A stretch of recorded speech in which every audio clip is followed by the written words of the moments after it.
when I was about to look for a job after college is when I had another major meltdown. I had the tools, but I couldn't use them because I wasn't willing to stutter in front of anyone's face.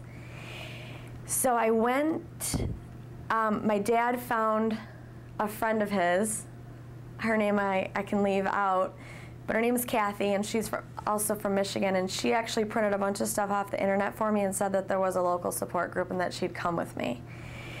So I went, and I still remember the first day in that room where I walked in and there were like 12 or 15 other people who stuttered, who were laughing about stuttering and stuttering openly and being human, and it was one of the most amazing feelings that I've ever had. I still remember it.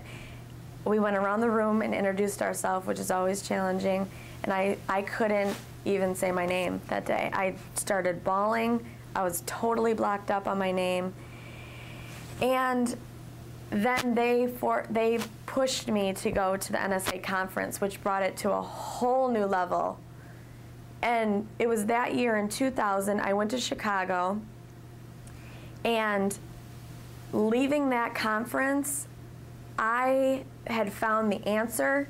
I was going to be a completely different person from there on, and my speech has changed since then. There's this ironic thing. Now that I accept my stuttering more, I'm actually more fluent. But sometimes it's a little bit of work to be fluent, and sometimes I'd rather be a stutterer, and a lot of people don't understand that. I can turn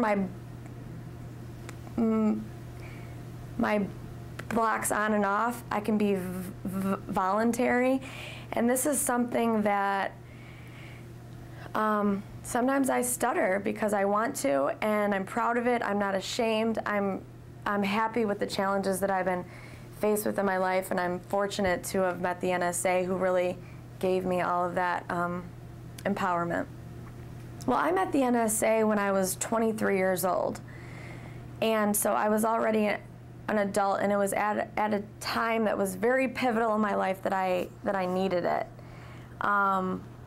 And I can honestly say from the day that I left the 2000 annual conference that I've been a different person. And I've been more confident. I'm willing to do whatever. After meeting the NSA, I volunteered basically to step up into a salesperson position at a commercial real estate company and make cold calls to landlords and record my calls and then listen to them with my manager. I mean, it takes a lot of acceptance of your speech and of your person to be able to listen to your own phone calls and talk about them. And just the more you realize that you're the only person that cares so much about your stuttering, no one else really cares that much.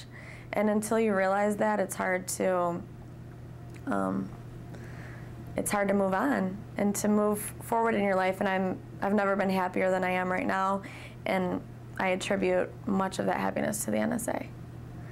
The NSA is really a place that's it's all about the people and knowing people who stutter, getting people who stutter and those who support us together and to connect and to understand each other and to understand stuttering.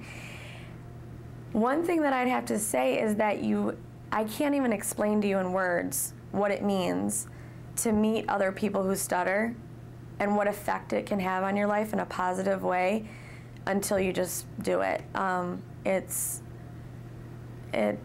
I don't think there's anything more valuable than it.